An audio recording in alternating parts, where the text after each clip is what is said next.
What? I don't want you making fun of me. I'm telling you, one of the rods is completely bowed.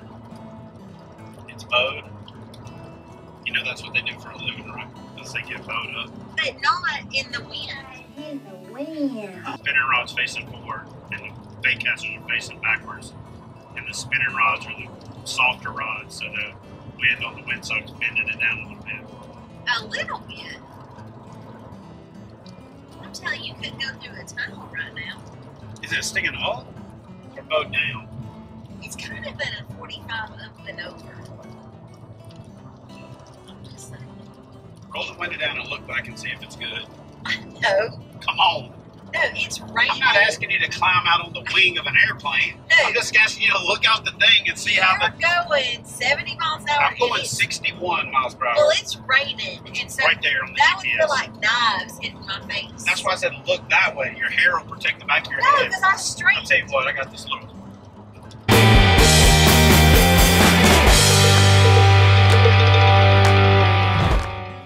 handy dandy view window right there. It's all good. I straightened my hair today, and if Holy it gets wet, shit. it's gonna I be. can see it flexing. I told you. But it ain't. It's good. I think. It's not good. I watch them every time in the car, truck, whatever.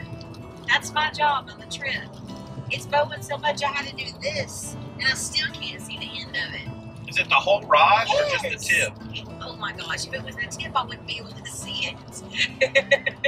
It's the whole flipping rod. It's just the tip.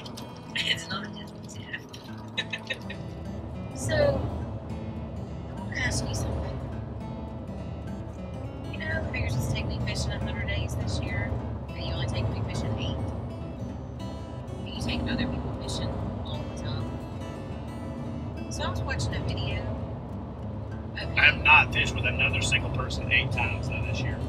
I take a lot of other people fishing That's fine. because it's my job, but I haven't fished with one other person more than you this year.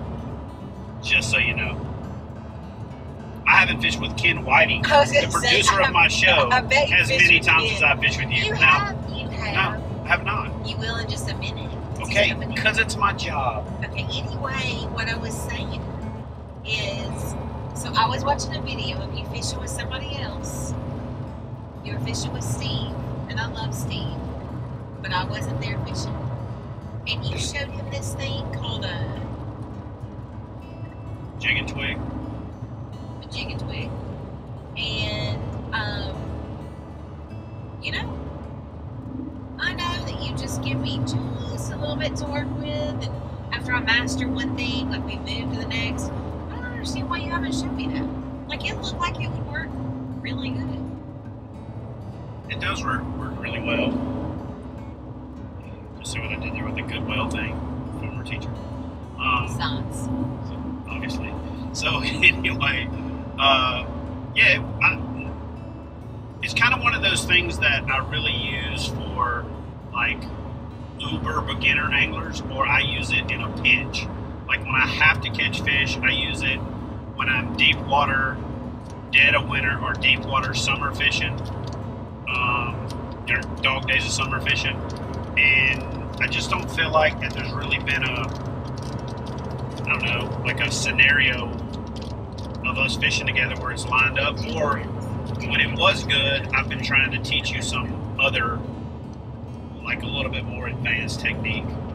It's kind of, Randy Howell called it, Randy Howell was doing it when he and Robin were at the Anvil, and he called it dum-dum fishing. The only difference between what they were doing and what I do with the jig and twig is they're just using a drop shot weight on the bottom, and they were dragging it, and I'm just basically doubling that up, and the thing that we're dragging is also a lure in case the fish hits that. So anyway, some people just consider it kind of a dum-dum rig when you're drop shot and a wacky rig Cinco, and I just kind of steer clear of that. So all those But I'll keep that in mind though. From now on, when you're dum-dum fishing, I'll switch you to the jig and twig. Yeah, because all those days that I have just had casting practice, Yeah. and not caught anything, like that might have been a good application for that.